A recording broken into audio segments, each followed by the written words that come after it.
You can listen to The Professional Left wherever you get your podcasts, on Netroots Radio, or at our website, proleftpod.com, where you can also contribute to this podcast. There's a PayPal button at our website, or you can mail us a letter and or contribution at P.O. Box 9133, Springfield, Illinois, 62791. This is the podcast for May 13th, 2025. It's not safe for work. Recorded live from the Cornfield Resistance, where we're celebrating the 810th anniversary of the signing of the Magna Carta, whose Article 39 reads, this is translated from the Latin, "No freeman shall be taken or imprisoned or deceased or exiled or anyway destroyed, nor will we go upon him, nor will we send upon him except upon the lawful judgment of his peers or the law of the land," unquote. It's the Professional Left with Joe Class and Blue Gal. Hey,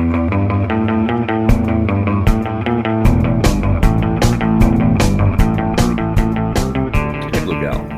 Hey, Driftglass. Just FYI, our good friend, or a friend of the pod, Charlie Pierce, lied to me today. Lied to America, really.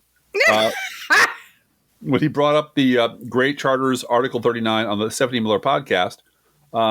And by the way, Stephanie, next time you coastal elites get together and want to argue about the difference between thin crust pizza and Chicago tavern style pizza or deep dish, I'm just a phone call away.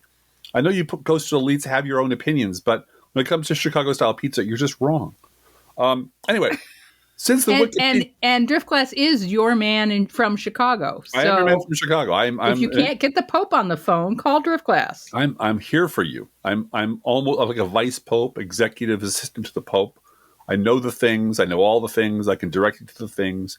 I know you drop by there occasionally to do a sexy liberal thing. In fact, my wife and I attended a sexy liberal, the very first round of sexy liberals you did. We did. We danced in the aisle together. We did before we were married. I know. Premarital dancing. Yes, we did. In. Man. You know, Footloose taught us a few lessons, Blue Gal. I'd like to recount those right now.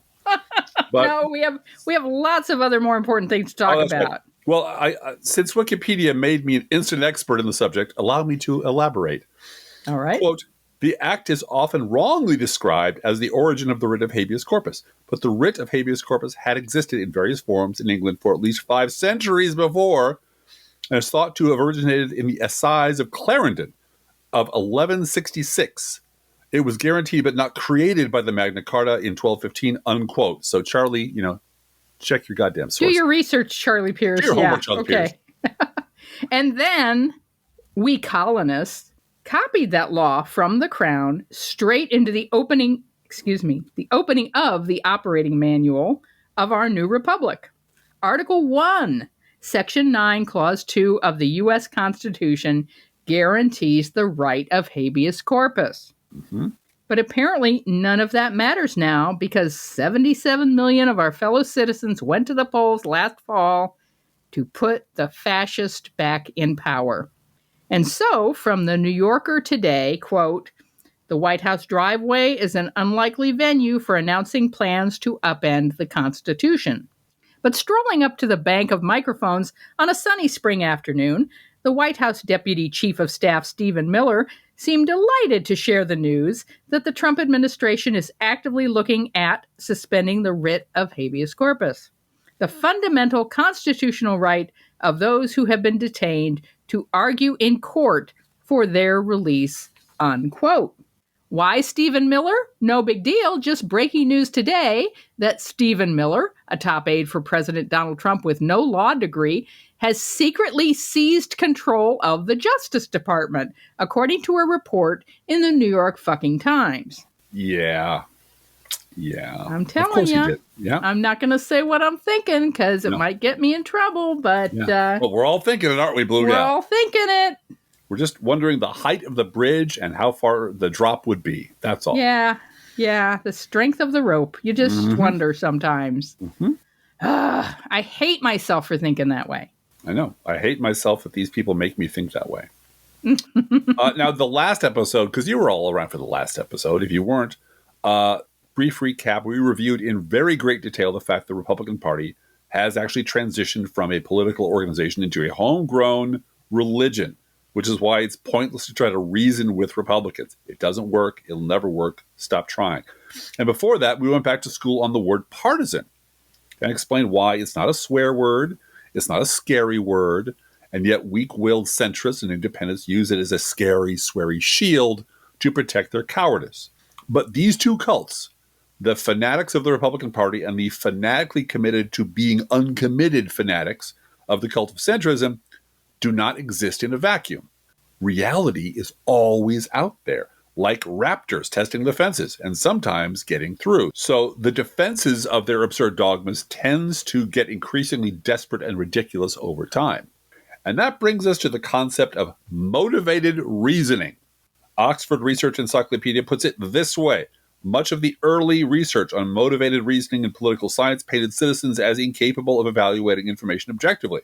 And, to make matters worse, citizens' processing biases appeared to increase with political knowledge, interest, and strength of existing political beliefs. In other words, the more you know, the more you dig in, or you think you know, the more you dig into protecting your position at all costs and use reason to try to rationalize what in the Republican Party has become incredibly irrational, illogical, and destructive beliefs. And so the question on the docket today is very simple. Does motivated reasoning have any limits at all? And that's a really tricky one to answer because it depends on the context. For example, when people are isolated in, let's say, the Guyana jungle or in a compound in Waco or at a deserted movie ranch in California or even an exclusive suburb of San Diego, with a charismatic leader who tells them that they're part of some apocalyptic cosmic plan that only he understands, you end up with horror and tragedy. In 1979, in Jonestown, Guyana, this combination ended in the largest mass murder-suicide in history. This is from PBS's The American Experience. Quote, Stanley Nelson was drawn to making this film by a persistent question.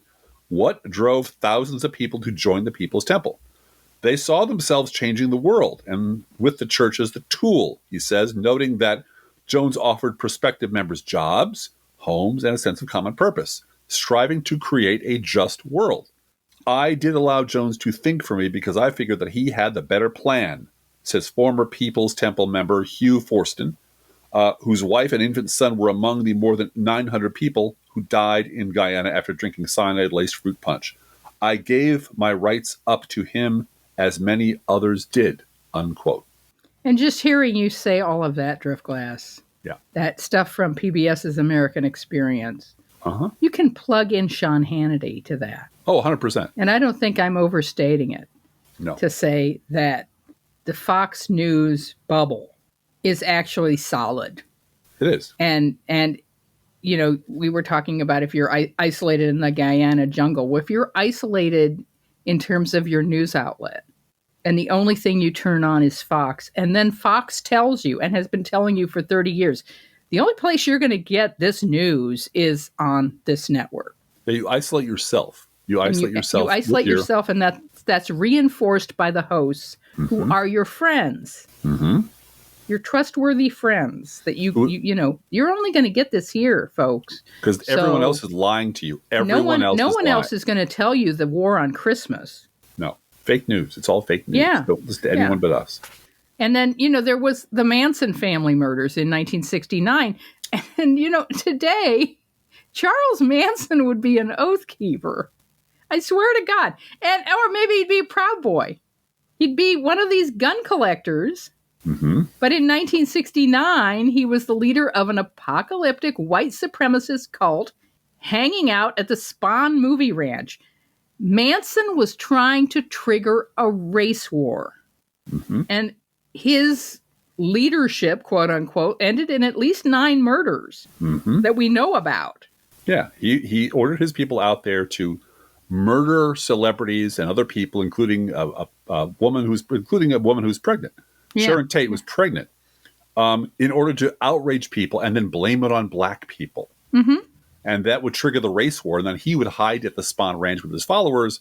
And once the black people won the race war, he was going to come out and lead them because they needed a firm white leader to lead them. That was his plan.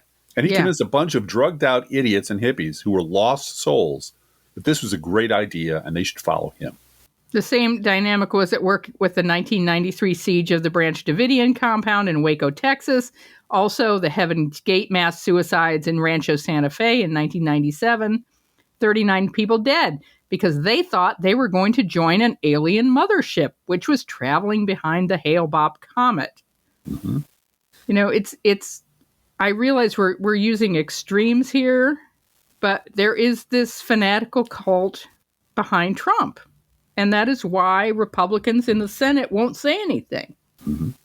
They're being held hostage by this guy. Well, and the Heaven's Gate example sort of makes your point about you don't need to be isolated in a jungle or in a ranch somewhere. This is in a prosperous suburb in California. Yeah. These are people with means, with access to other people, who had families, etc., and who, right up until they took that hard turn into suicide, everyone thought they were kind of harmless kooks who hung out and did strange things, but they were basically benign. Everything was cool, and then 39 bodies, all dressed in purple with their sneakers and their quarters to go off to the mothership. And so you don't need to be physically isolated from other people, but you do need to be isolated somehow. And that's exactly right. That's what Fox News has done. And what Hate Radio has done and Newsmax has done. They have created their own jungle in which you can find other fellow travelers, and which you can use to keep the outside world out. And when the outside world breaks in, that's when motivated reasoning becomes challenged. And you have to really, really dig in order to believe that Trump knows what he's doing. Anyway. And getting back to the question of habeas corpus, if everybody Trump doesn't like is MS-13 invading the United States homeland. Yeah. Remember, Republican cultists do not care about the legality or morality of any of this. It's about our side and their side. And their side is anyone who's anti-Trump. And according to their apocalyptic dogma, which is what it is, the only thing that matters is owning the libs and protecting whiteness. And conversely, what they're most afraid of is a brown invasion and looking stupid in front of the libs. Absolutely. That was George W. Bush's cardinal sin. Yep. He made them look, they didn't give a shit about Iraq or any of it. They gave a shit because he made them look like idiots for following him after he fucked up one time too many. And the same is true of the centrism cult. According to their dogma, the only thing that matters is preserving the false equivalence between the left and the right, which, not only serves the need of their own cult, but also allows horrendous views on the right to be diffused and deflected by a nice warm blanket of both sides do it. And I dredged this out of my blog. It's from 2005. It's from 20 years ago, but references an article in the Wilmington Star Tribune from December of 2004. Quote, leaders at the Cary Christian School say they are not condoning slavery by using Southern Slavery as It Was, a booklet that attempts to provide a biblical justification for slavery and asserts that slaves weren't treated as badly as people think. Principal Larry Stevenson said the school is only exposing students to different ideas, such as how the South justified slavery. He said the booklet is used because it is hard to find writings that are both sympathetic to the South and exploring what the Bible says about slavery. You can have two different sides, a Northern perspective and a Southern perspective, he said, unquote. Wow. And you just got to love the both-siderist motivated reasoning in defense of an indefensible idea. It's just a Northern perspective and a Southern perspective, Blue Gal, not an evil, traitorous perspective and a not evil, not traitorous perspective. And racism is racism. Absolutely the underline there. Yeah. So let's get back to our question of the day. Does motivated reasoning have any limits? And if so, is there a tipping point for some people? And if there is a tipping point, would it sound like this? Look, up in the sky, it's a bird. It's a plane. It's a bribe. It's a bribe. 100% bribe. And if so, what sort of people would be so affected by it that they would ... change their minds? Dun, dun, dun, dun. Dun, dun, dun. Let's check in with some of the usual suspects. And I think this is a remarkable statement, although I think he's just really upset that Trump dissed Israel and skipped over a visit to Israel and went to Dubai and Saudis and so forth. The people who are bribing him more. The people who are bribing him more get top of the get front of the line. That's it. That's exactly it. So this is quote, and again, remarkable quote. I think if we switched the name to Joe Biden, Hunter Biden, we'd all be freaking out on the right, unquote. That was Ben Shapiro. Shapiro also linked the potential Qatari deal with other reports of influence peddling like Trump's cryptocurrency sweepstakes. Mm-hmm. Yeah. This is, and don't forget that Eric and Don Jr. are over there all the time now planning golf courses. Yeah, with the Trump name on them. That's where the money, billions and billions of dollars are changing hands all the time betwhin their family and Trump. They can't do business in New York. Yeah, because of the fraud convictions. Yeah, but who needs that? They have they're awash in money. Yeah. The most bribed, most corrupt president in history by several orders of magnitude. Yep. And at what point does it get to be, as you said many times on this podcast, it's the corruption stupid. It's the corruption stupid. It's the corruption that's going to get him. And he just doesn't give a shit about any of it because Supreme Court says it's okay and his followers are never going to impeach him and they're never going to touch him. So this is National Review contributing editor Andrew McCarthy. He wrote on Monday that accepting the plane is, quote unquote, indefensible, arguing that the president and his flacks again demonstrate they don't grasp the concept of constitutional duty and conflicts of interest, which is an amazing thing to say, especially at the National Review. He cited the Trump family crypto venture as another example. Hey. Yeah. Mm-hmm. Here's another quote. This is really going to be such a stain on the admin if this is true, Laura Loomer tweeted. Loomer also said, I have to call a spade, but that was preceded by, I love President Trump and I would take a bullet for him. Mark Levin, you know Mark Levin? Mark Levin. He managed to squeak out a ditto to Loomer's tweet. Yeah, he doesn't want to get hit with debris. Yeah. But he wants to stay as low as possible but not be invisible. Quote, I think it's opening Donald Trump up to legal trouble later. That would be Eric, son of Eric Erickson. And this is Batya Ungar Sargon on Newsmax on Monday. She was identified by CNN as someone who has championed the MAGA movement on CNN, but CNN failed to mention that she's also the opinion editor at Newsweek, which is a big omission if you ask me. But Batya, what do you think of accepting this gift?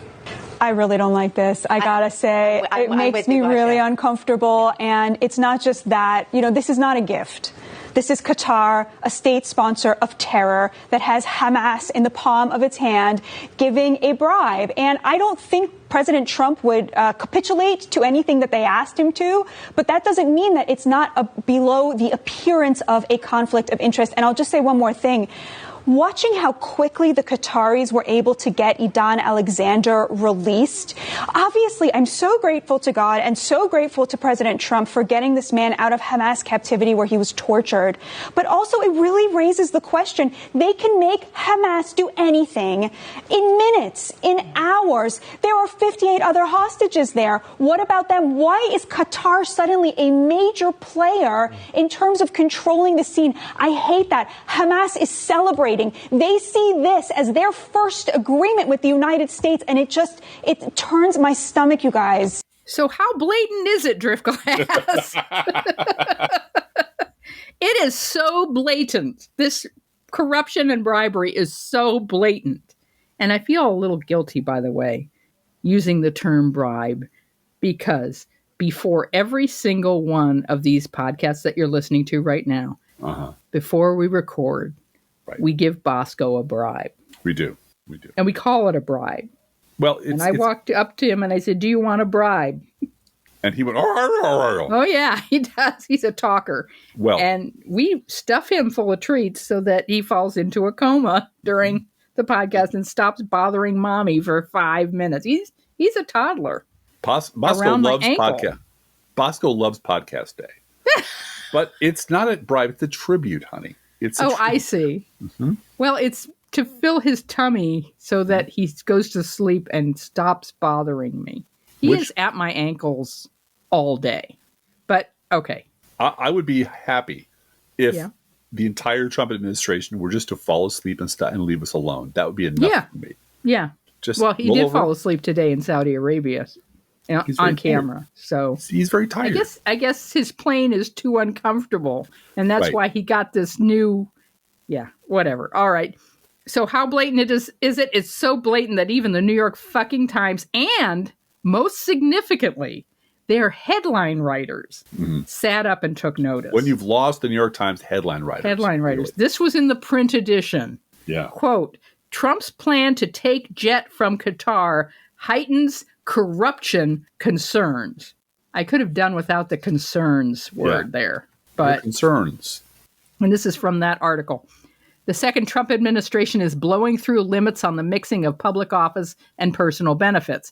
During President Trump's first term, the idea that special interests and governments were buying meals and booking rooms at his hotels set off legal and ethical alarms about the potential, get this, for corruption. No, it wasn't potential. It was corruption. Mr. Trump's second term is making those concerns look trivial. The administration's plan to accept a $400 million luxury jet from the Qatari royal family is only the latest example of an increasingly no-holds-barred atmosphere in Washington under Trump 2.0.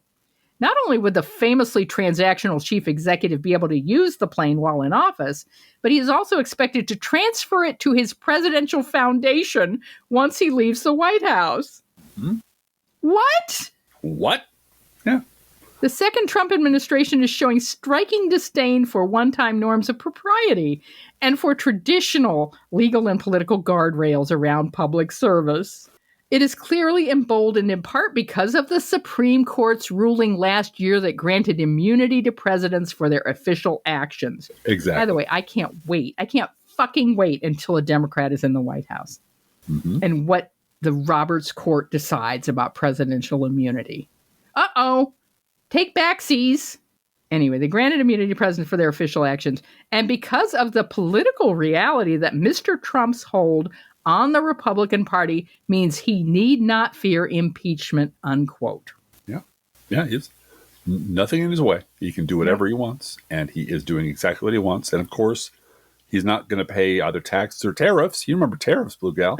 He's not going to pay tariffs on this jet. No, of course not. And my understanding is that other than the space shuttle, which has been decommissioned, the Air Force One is the most complicated machine on Earth, possibly. It is designed to be a situation room, a hospital, and a White House in the air, protected from any form of attack almost exclusively. Radar-proof itself. It has mid-air refueling capability. I believe it can stay up forever, theoretically. It has... It is protected against bugging. It's protected against EMP. I think it's been hardened against electromagnetic pulse. Wow. I might not have all the facts correct, and if I do have the facts correct, it's just because it's public knowledge. Do not come investigate me. It's all stuff I read, I'm sure, in Popular Mechanic or in Woodworking Magazine. You know, there's a lot of stuff in there about it. It's Woodworking Magazine now, I do. Yes. But it's called Wood. The magazine's called Wood. And it's not a porn magazine. No, it's not. A Woodworking magazine. Not yet. You haven't seen the centerfolds, Blue Gal. They're pretty hot. That's a hell of an end table. That's a sexy. Look at the legs on that thing. But the idea that this thing that is supposed to protect the president of the United States and potentially his cabinet in the event of a nuclear attack, and enable them to conduct national business and a national defense from the air. And broadcast from the air. Broadcast. From anywhere. And not be intercepted, not be bugged or tapped by anybody else. Right. Be on secure channels all the time. Do you know you would have to take apart this $400 million, $500 million plane? I'm sure it'll be higher than that once the gold toilets are installed and all the rest of the Trump garish accoutrements are installed. You have to take it apart down to the last bolt to check to make sure there's no sabotage in there. There's no dead man switch in there. There's nothing. There's no button that somebody can push to crash the plane. There's no listening devices. I'm guessing there's 1,000 listening devices in there. So the U.S. government would be on the hook to take this thing apart down to the last bolt, check every component, and then reassemble it. U.S. taxpayer. Exactly. U.S. taxpayer. And then reassemble it. And he's not going to use it as Air Force One. He's not going to do that. He just wants to fly around to his golf courses on it. Exactly. This is his golf course. This is his palatial golf cart in the air. Yeah. He's going to use however the fuck he wants. And Air Force One he can give to Stephen Miller, who actually runs the goddamn government anyway. Yeah. And it's so fucking disgusting. It is so awful. But not everyone's freaked out, and not everybody's going off script. For example, from Reuters, quote, Trump said it would be stupid not to accept a gift of a Qatari plane. I think it's a great gesture from Qatar. I appreciate it very much. I would never be one to turn down that kind of offer, Trump told reporters at the White House before leaving for a trip to the Middle East to take more money and inspect his golf courses. I mean, the guy literally doesn't do any fucking work at all. Yeah. He signs whatever some asshole puts in front of him and holds it up like a toddler. He gives ridiculous press conferences where he meanders into long-winded sidebars about Sam Snead for 10 minutes. Oh, yeah, Sam Snead. Right. And putting, giving a putt to Sam Snead that's what he likened getting this airplane. The metaphor I would use is Sam Snead and putting, and getting back to the actual quote, I mean, I could be a stupid person saying, no, we don't want to free a very expensive plane, Trump said, unquote.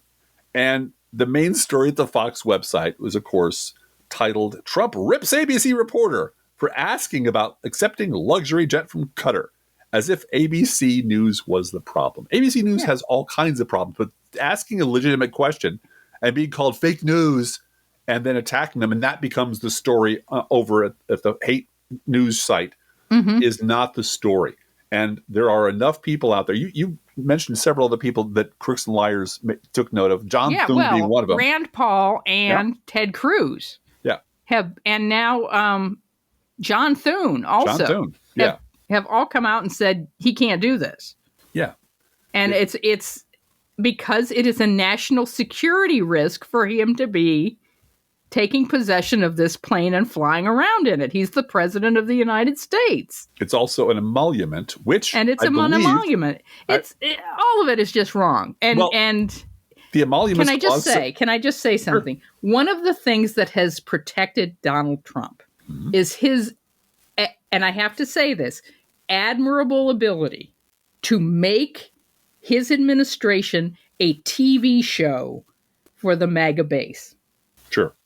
And so he is able to redirect and film things and hug the flag and put up more flags and whatever he does to make these, unintelligent, easily manipulated Republican base voters believe that he's the greatest president on earth because they see it on TV. And Fox broadcasts it, and they are certainly involved and absolutely, part of it. But everybody who's watched Dallas or any nighttime soap opera with rich people, with what we call wealth porn, White Lotus, whatever you've watched, the Kardashians, all of that, have seen a private jet.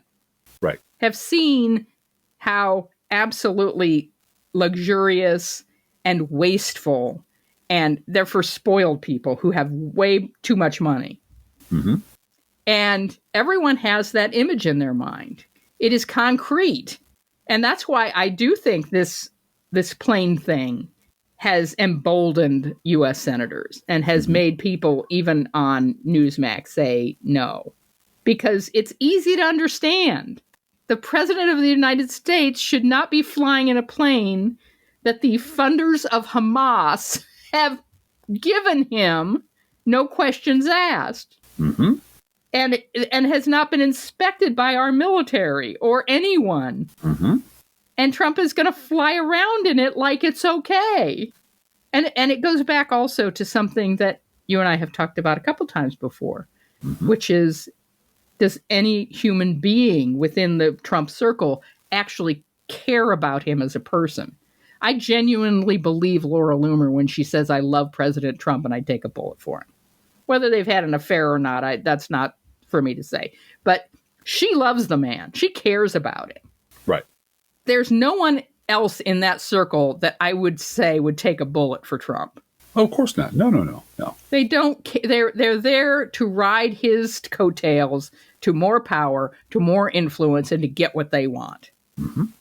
And so this idea, if the people that genuinely care about him should be concerned about his personal safety, when it comes to flying around in that plane. Mm-hmm. If he says something the Qatari government doesn't like, is some Qatari, king able to push a button or shout an order and kaboom, the engine fails? That's terrifying. And that should be terrifying to all of us who care about, I hate Trump with fire of 1,000 suns. I really do. Mm-hmm. And my only comfort about it is that he's so fucking incompetent as an actual leader, actually leading an actual government. The question is, does an actual government even matter when he just shouts orders and they happen? But the president, what happens to this country if the president of the United States explodes midair? When some sort of, we know what happened at 9/11. We got drawn into a 10-year war over 9/11. Lied into. Mm-hmm. But we were manipulated by the trauma of 9/11. Yeah. And the trauma of the president's plane blowing up midair just because it has mechanical failure. It's not inspected. It's not invisible to radar. It has no defense system. That's right. The trauma of losing the president's plane to this country, it could lead to a civil war. We should be really worried about this. Well, and there are, as you mentioned, at least 3 senators, Republican senators, who are concerned about it. And yes, there are. Yeah. There's this funny thing in the Constitution that says the Congress can do something about it if they want to. Mm-hmm. So I'm waiting for the John Thune, Ted Cruz, Bernie Sanders bill to come up for hearing as to whether or not we're going to do this. And we're going to have hearings about it, like normal people, normal governments would. Regular order. Yep. John McCain wanted regular order. Yep. And you remember how every time Barack Obama stubbed his toe and every time Joe Biden stuttered, the legacy media leapt to their feet to ask, is this Barack Obama's Katrina? Mm-hmm. Is this Joe Biden's Katrina? I thought it was the funniest part of that was having Republicans say that.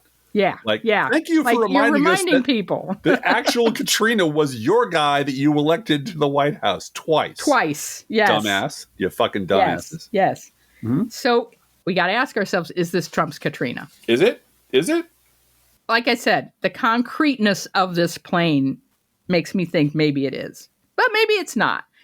And it depends on how the latest atrocities are viewed by the MAGA cult and the centrism cult.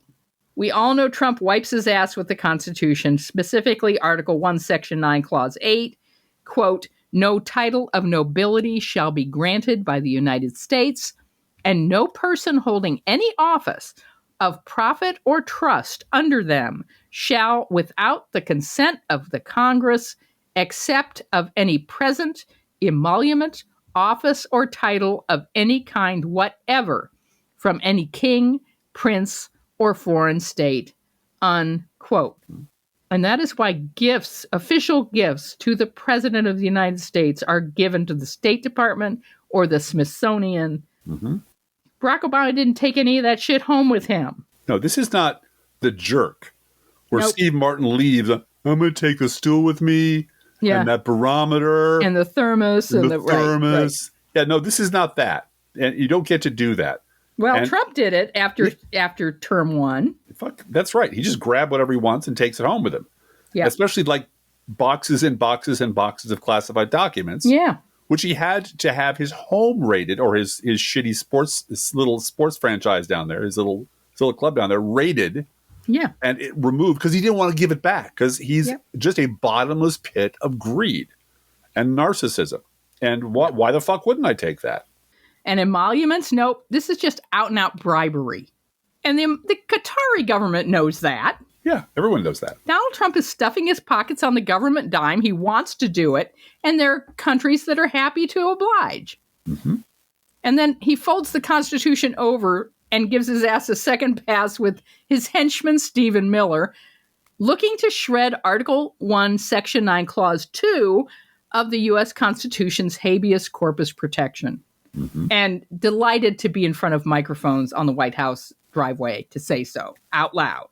It's important to remember that Hurricane Katrina was not what we tech nerds refer to as a single point of failure, an element within a system that if it fails can cause the entire system to fail. That's not how this worked. Like the Death Star's unshielded vent. No. The hole's only 2 meters across. Well, that's no bigger than a womp rat. Exactly. Instead, in case you weren't around then or paying attention then, for many Republicans, Katrina was just the last straw. And to demonstrate this, I've gone back into my archives for this exchange from the PBS NewsHour. This was from September of 2005, so 20 years ago. And believe it or not, this is David Brooks talking about George Bush. Yep. Quote, this was one of the times, right? One of the 2 times in 25 years that he's done anything like this at all. Quote, first of all, it's a national humiliation to see bodies floating in a river for 5 days in a major American city. But second, you have to remember this was a delegitimization of institutions. Our institutions completely failed us. And it's not as if this is the first time in the last 3 years. Holy shit, David Brooks is remembering stuff. This follows Abu Ghraib, the failure of planning in Iraq, the intelligence failures, my many, many, many columns supporting all of those decisions. No, he didn't say that. Oh, no, he didn't say that. When this shit happens, he wasn't even there. He has no idea what people are talking about. He had no involvement in it. And he's just angrily looking at it as a spectator. Continuing, the corporate scandals, the media scandals, says the walking media scandal. Yeah. We've had over the past 4 or 5 years. Wait a minute. What's been happening over the past 4 or 5 years in the year 2005? Oh, yeah. The Republicans control the fucking government. A whole series of scandals which have soured the public mood. You've seen a rise in the feelings that the country is headed in the wrong direction. And I think this is the biggest one, the bursting one. And the 3 days of doing nothing really on Bush was terrible. Even today, I found myself, and I support his policies quite often, but I looked at him today and earlier in the program. This is how Mark Shields, and if you don't know, Mark Shields was his Democratic counterpart, liberal counterpart on the PBS NewsHour every Friday. This is how Mark Shields must feel looking at him. I'm angry at the guy, and maybe it'll pass for me, but a lot of people and a lot of Republicans are furious right now. It's not a tipping point. It's like a bursting point, unquote. Now, this is what makes it perfect.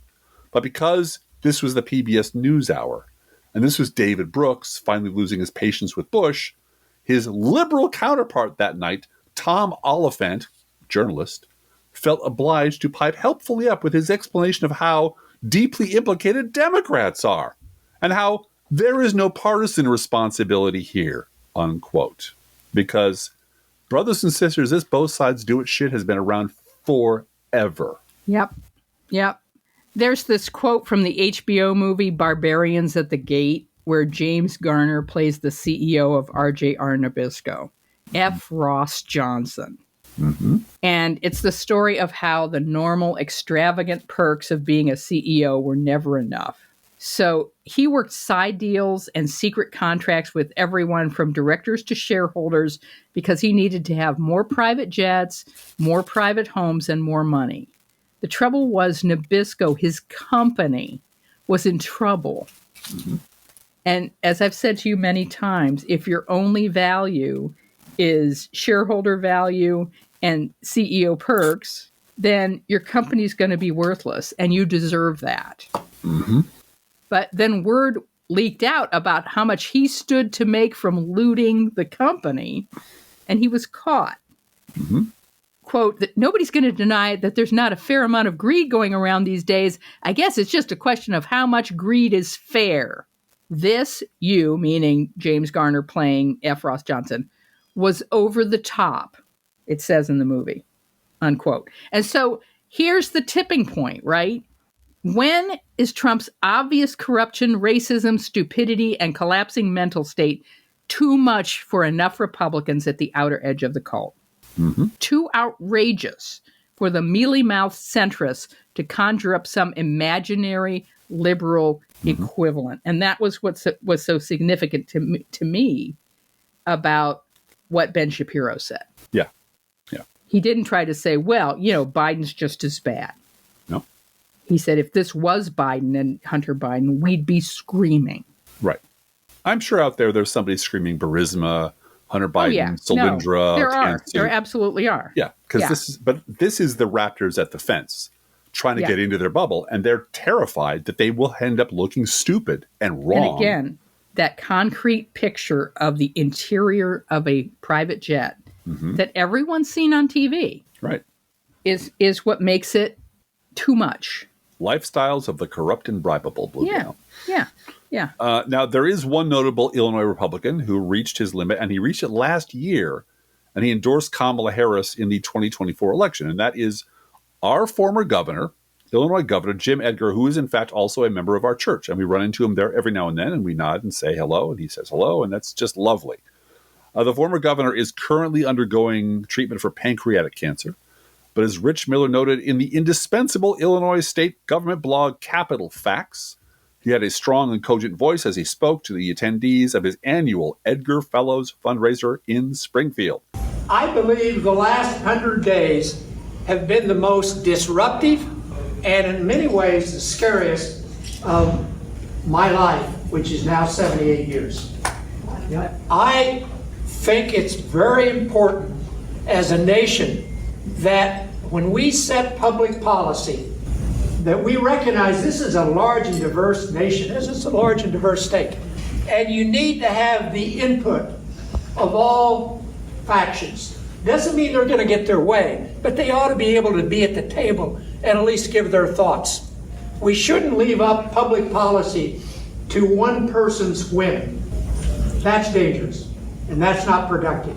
I think that we as a country need to maybe listen to some of the things that we talk about at Edgar Fellows. And this is something I talk about all the time. And many of you have heard me say it, any of your Edgar Fellows, you've heard it. Any of my former staff have heard it several times in speeches in the last few years. It's about the 3 C's. Civility, compromise, and perhaps most important, particularly today, is compassion. When we're setting public policy, we've got to recognize that you're not going to get things resolved if you're not civil to other people. If you call people names and accuse them of dastardly deeds, you're not going to be very productive in sitting down with them and trying to solve problems. So civility is extremely important. We need to bring that back in our society, particularly in our public policy arena. It's a much longer speech, and you're welcome to listen to the whole thing. It's really nice, and it's very friendly. You'll recognize a Midwestern twist to it. He went on to talk about compromise and compassion, and the speech was obviously aspirational, like describing that what you need to make a PBJ when you have no peanut butter or jelly or bread, and when in fact your former party trashed the peanut butter and poisoned the jelly and threw the bread in the furnace. There is no way forward towards the kind of politics that Jim Edgar wants without burning the GOP to the fucking ground. And we'll give him this. In his own Midwestern, no scotch for me, I'll just have buttermilk kind of way. He is that kind of pure good guy. Oh, he is. He's a very, I sort of knew him, and I knew a guy who golfed with him years and years and years ago. And he really was this kind of, white bread, I drink milk, I wouldn't touch the alcohol kind of guy. And a green eye shades Republican who made a lot of decisions I did not agree with passionately, but I never thought he was insane. Yeah. And unlike so many never-Trumpers and centrists, he didn't pretend this was a problem caused by both sides. Right. He localized it to the Republican Party, specifically the last 100 days, but generally speaking, the entire Republican Party and Donald Trump, and talked rather wistfully about how Illinois politics used to be and what national politics must become if we want to survive as a democracy. He didn't say anything about Governor Rauner in the speech either. No, he didn't. No. And Governor Rauner, you guys may not know about Governor Rauner. Yeah. But Governor Rauner was a billionaire who didn't give a shit about anybody. No. And didn't believe in compromise. Nope. And shut down the budget process in the state of Illinois to where we had 2 years without a budget. Right. And the only way anything got funded in the state was through court decree. Mm-hmm. And he defunded autism funding in the state on World Autism Day. Yes, he did. Yes, he did. And when he lost his reelection bid to J.B. Pritzker, he told everybody, well, I'm just going to move to Italy. Yeah, fuck you all, I'm leaving. Yeah. And he has the money to do that. And the reason he basically put forth no budget for 2 years, didn't approve of it, was to bust the unions. Yeah, the state labor unions. Yeah, that's all he cared about, was breaking the back of labor unions. Yeah. And the reason, and the thing that was the wake-up call for so many people, especially in the northern suburbs where the prosperous people live, was parents who have autistic children who depended on state services and state funding and state programs for their kids. Yep. And they suddenly found out this guy didn't give a shit about any of that. And they're like, "What? But you're hurting us. Do you realize we're rich like you? We're your friends. We voted for you." My grandson needs 24-hour intervention or needs even just school day intervention for his autism. And they went, "Holy "Holy shit. my grandson." It's almost like he doesn't care about you. It's almost like he doesn't care. And he didn't. No. He didn't care. And this thing with RFK Jr. coming up with a, diary or some sort of directory of people with autism in order to find the cure for autism by September. Yeah. And J.B. Pritzker is the first governor in the United States of America to ban the federal government from having Illinois records on autism. Yeah. Because it's a registry. Yeah. And they're collecting names. And Lord knows what these monsters are going to do. Not here. They're not. Nope. And I'm sure other governors will follow suit, but J.B. Pritzker was the first to say no. Well, it does make me wistful because, Hillary Clinton had a plan for all this. Oh, don't get me started. I'm going to cry. Yeah, she had plans for this. And she had plans for adults with autism, like our son. There were housing plans in there. Yeah. Kamala Harris had housing training plans. And under Joe Biden, childhood poverty was cut in half. It's demonstrable, verifiable improvement in the lives of people who need our help. But the fact is that black and brown people got some of it. Right. And that cannot abide. Yeah. Well, and that was the big... Republicans will not tolerate a black person getting anything. And that's the part of the speech that we didn't clip here, but you should maybe watch the whole thing if you want to just... I will link it in our show notes. Thank you. So that you can go to Capitol Facts and see it. Jim Egger talks a lot about compassion. He said that's the most important thing. That, that the $70 million plane that falls off of an aircraft carrier, how many people would that feed? 2 of them. Yeah. Yeah. But how many people would that feed? How many hungry people would that feed? And he's very clear. And this is straight Methodist doctrine. We're not going to give you our pamphlets, but we have an obligation as the richest country in the world, as a country that is supposed to be generous and open-hearted, to feed hungry people, to help people in distress, to help immigrants. This is our moral obligation. And I think this USAID thing was at the core of what he was talking about, too. Oh, absolutely. Yeah. Absolutely. And we're going to let people starve because why? Because of this. He couldn't say it because of this asshole in the White House. And that's why. So, let's hope. And not just this asshole in the White House. Right. But decades of complaints from Fox News and Republican politicians about foreign aid. That's right. And we're going to stop all foreign aid, but not to Israel. Yeah. Israel gets all the foreign aid they want. And then we're going to stop foreign aid because foreign aid is taking money out of America. Yeah. And we're going to do America first. This whole America first nonsense is about being mean and selfish and greedy. Yeah. So and not helping people less fortunate, which is, as you say, the United Methodist thing of mission. Well, this was Jesse Helms' thing for years about foreign aid. There was a gentleman who worked for me back in the 20th century when I worked at Columbia College. And nice young man, not as young as he used to be, I suppose, but we used to argue politics a lot. This was during the Clinton administration. And he was absolutely sure that we spent maybe 25, 30, maybe upwards of 40% of our budget on foreign aid. He said, no, it's like 1%. And he just wouldn't believe it because he knew because he heard it on Fox News and he heard it on right-wing radio every fucking day practically, and from the senators who he trusted, that we're just throwing money to worthless, awful shithole countries around the world, and that's your tax money going to those people who are just not worthy of even the back of your hand. Mm-hmm. And how the hell do you call yourself a citizen, an American, a Christian, if you believe any of that shit, any of it? And yet they have to believe that it's a big amount because if it's a tiny fraction, it helps people around the world. that would be a good thing that we're doing because we are trying to be benevolent, or at least slightly less greedy and awful than we are on any given day. Mm-hmm. And it offends them that we are helping people who aren't them. Yep. And it's mean and greedy and racist. And that's why we're accepting South African refugees. Yes, white South African quote-unquote refugees who are going to be mad that when they get here, they don't have their own pool. Because they're being massacred. Because in South Africa, they had their own swimming pool. Yeah. And that's who the door is now open for, white South African refugees. Yep. Many years ago, I knew a white South African who was in Boston where I was living, and she was associated with the office I was working in, visiting from South Africa. She was visiting from South Africa.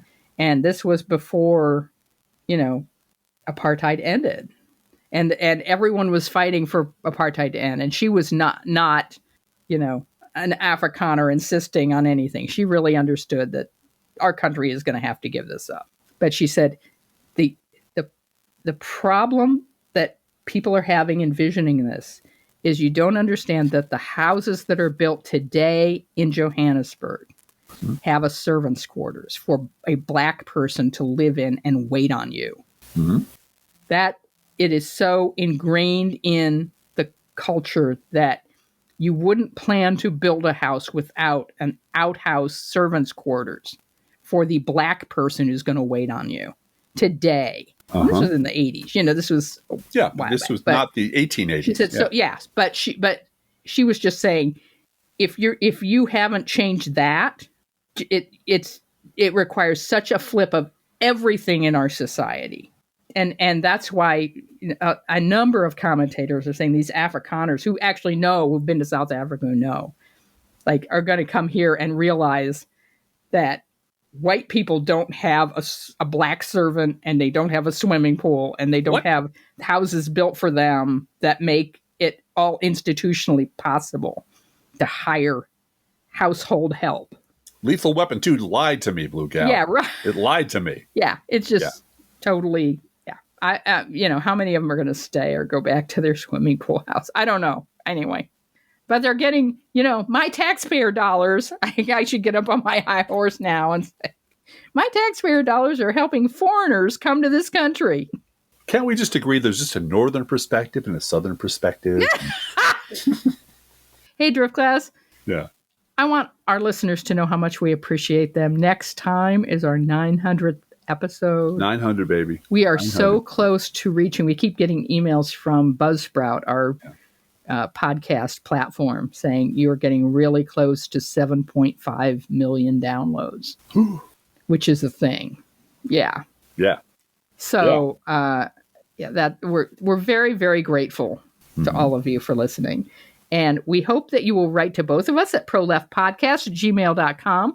We do love hearing from you. Be aware that if you write to us at any of our addresses, we reserve the right to read your email or U.S. Postal Service Go Postal Unions letter on the air unless you say otherwise.